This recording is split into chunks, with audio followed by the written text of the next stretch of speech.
আমি আমার মাহফিল হইল তখন আমি নতুন মাহফিল করি না, এরকম বড় মাহফিল আমার কেউ দাওয়াত দেয় না।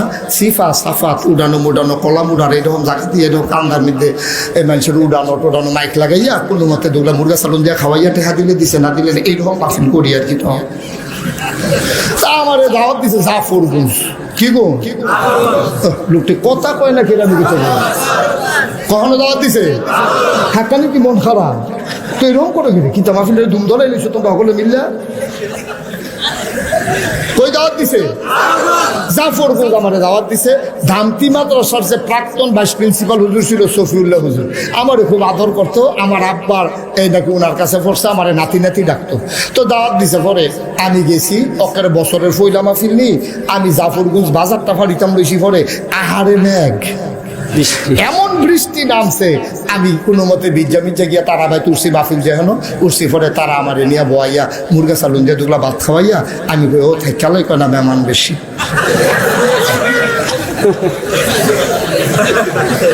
তখন যেত না হুজুর দূরের মেহমান আছে ডাহাডুহার তারা যাইব, আপনি তো কোনো ইচ্ছে কটা খাই দিলে যে গেতেন আপনি তখন যেত না হুজুর। তো কি হলাম আমি মুরগা চালুন দিয়ে খাওয়াইয়া কটা টেহা দিছে পরে আমি রোয়ানা দিছি।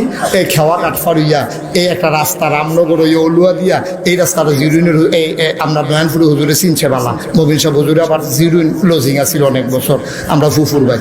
তো আমার ফুফুরে দিয়ে দিছি জিরুইন। তো জিরুইনের কাছে আইসি পরে দেখি যে রাইতের 12টা না 1টা বাজে গেছে গা। তো আমি চিন্তা করলাম বারেশ্বর সমুহনি দিয়া ঘুইরা আইতাম গেলে আডিনা রাস্তা, এটা তো বেশি ঘুরা হয়। আমরা ফুফুরা বাড়ির কাছেতে এই বলদা বাজারা অন্য একটা কোনাচ্চা রাস্তা আছে, এটা দিয়ে আমি অনেক সময় দাদার লগে আমরা ফুফুরা বাইত গেছি, এটা লোক আমরা ফুফাতো বাইতের লগেও আমি অনেকবার গেছি। তো চিন্তা করলাম হুদুদি রাইতের বেলা ঘুইরা লাভ কি, কোনাচ্চা যাই এই বলদা বাজারও গেলে আর কয়কাই কেন, এই চিন্তা কইরা আমি রাইতের বেলা এই জিরুইনতে বলদা বাজার আওয়ানের লেগে কোনাচ্চা রাস্তার নামছে। আল্লাহর কি কুদরত, কতক্ষণ আইয়া সারছি পরে দেখি যে ডাইনে একটা বামে একটা 2 ফেল 2টা রাস্তা গেছে, নাইয়ার একটা সিফা দিয়া গেছে। এত রাইতে কেউ তো জিগাইতে পারি না কোনটা দিয়া যাইতাম, আন্তাজ করে বামেরটা দিয়ে আড়া শুরু করছি। আল্লাহর কি কুদরত, ফজরের আজান দিছে আমি আবার জিরুন গিয়ে উঠছি।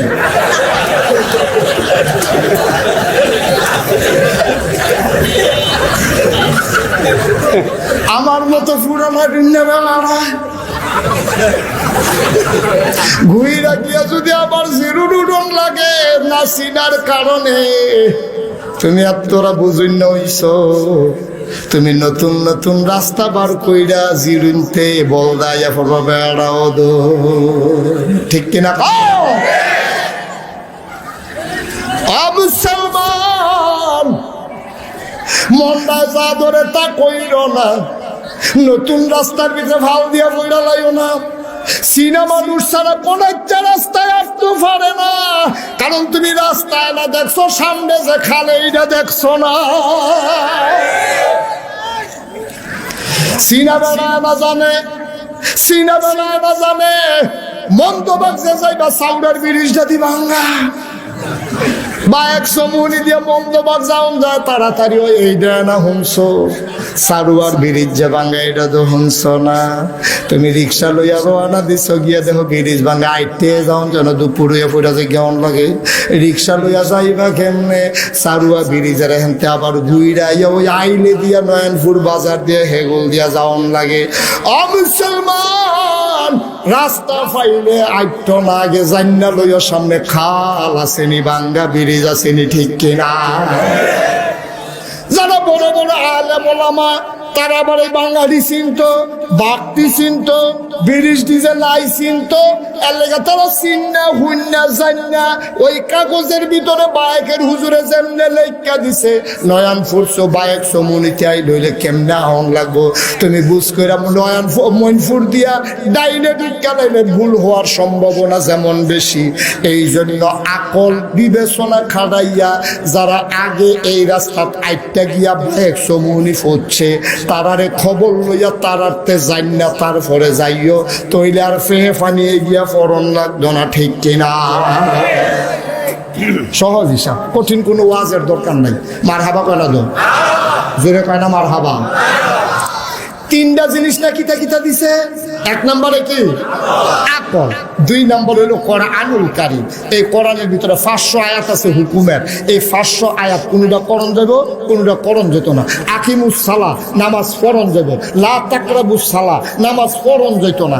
এই আল্লাহ কয় পড়ন লাগবো, হে আল্লাহ কয় পড়ন লাগতো না। ও আনতুম সুকারা, যখন তুমি ওই মাতাল অবস্থায়, অর্থাৎ তুমি যখন বিভ্রান্ত অবস্থায় থাকো, তখন তুমি নামাজের কাছেও যাইও না। এখন আপনি যদি কোন আল্লাহ কইছে নামাজের কাছে না যাই, ফরের লাইনে কিতা কইছে সেইটা তো আপনি নাই।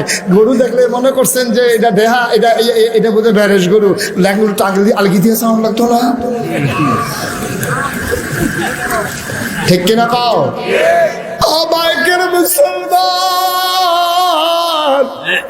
কত কষ্টের ইসলাম পাইছো রে বাপ।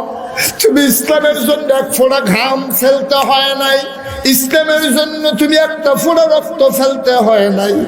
তোমরা জানো না এই বাংলাদেশ ইসলামের নেমনে আসে নাই। হাক্কানি পীর মাশায়েখেরা বড় কষ্ট করে ইসলাম দিয়া গেছে।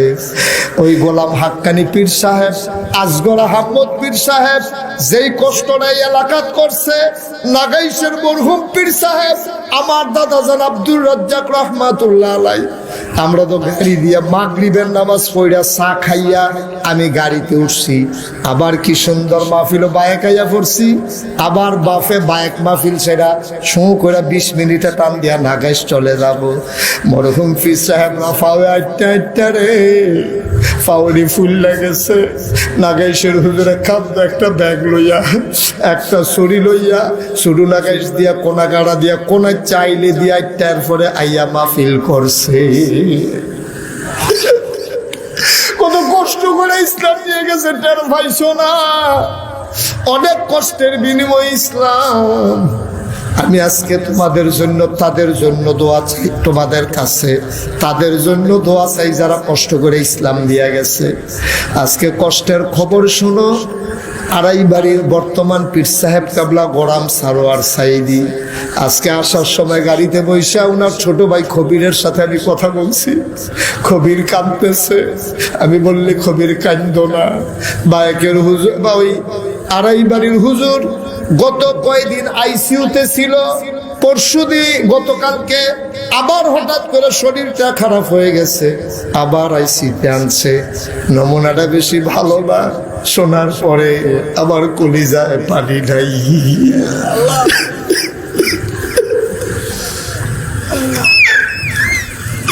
আমার কলিজায় পানি নাই।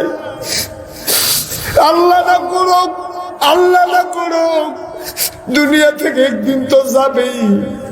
এই অবস্থায় গেলে কে আমার মুশতাক ভাই বলে ডাকবে, কে আমারে ফোন করে কথা বলবে, পরামর্শ করবে, আমি কার সাথে ফোন করব, কসবা গেলে আমি কার বাড়িতে যাব। ভাইরে বড় কষ্টের ইসলাম রে ভাই। এই বায়েকের হুজুর এই এলাকার মানুষটিরে লইয়া চিন্তা করলো, মানুষদের এমনি ফয়দা হইতো না।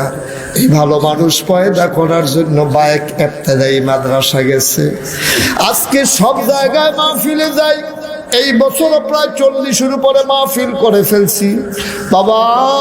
সামনের দিকে 6 তারিখ পর্যন্ত এপ্রিল মাসের তারিখ দেওয়া আছে। যদি দেশের অবস্থা ভালো থাকে হয়তো করব। বায়েক একটা লোক হইতো না, সব মাহফিল এক মাহফিল মনে কইরো না। মাহফিলটা ফাড়া দিলে ওজন বুঝি। আজকে বায়েকের মাহফিলটা 2টা মন্ডায় সাক্ষী দিছে আজকের মাহফিল কবুল। আজকের মাহফিল আমার আল্লাহ কবুল করে নিয়েছেন। প্রত্যেক মাহফিল এক মাহফিল মনে কইরো না, সব দোয়া এক দোয়া মনে কইরো না। তুমি তো মাহফিলের ওজন বুঝো না। তোমার মা এই কান্দার বেড়ারা দইরা খেরুই রইছে, তোমার আব্বাই রুহানি হালাতে দাঁড়াই রইছে। ফেরেশতারা কয় কি দাগো কান্দো কেরে? কয় আমার ফুতে মাহফিল আইছে, নাগাইশের ফিরসাব আইছে, হুজুরে দিলে দোয়া করব, আমার ফুতেও দোয়া করব। আমি দোয়া নিতাম আইছি, আমার ফুতের দোয়া লইয়া কবরে গিয়া দেখতে চাই আমার কবর জান্নাতের টুকরা হইছে নি। একটা লোক উঠো না, মাহফিল রে নষ্ট কইরো না। কয়েক মিনিটের ভিতরে মোনাজাত হয়ে যাবে।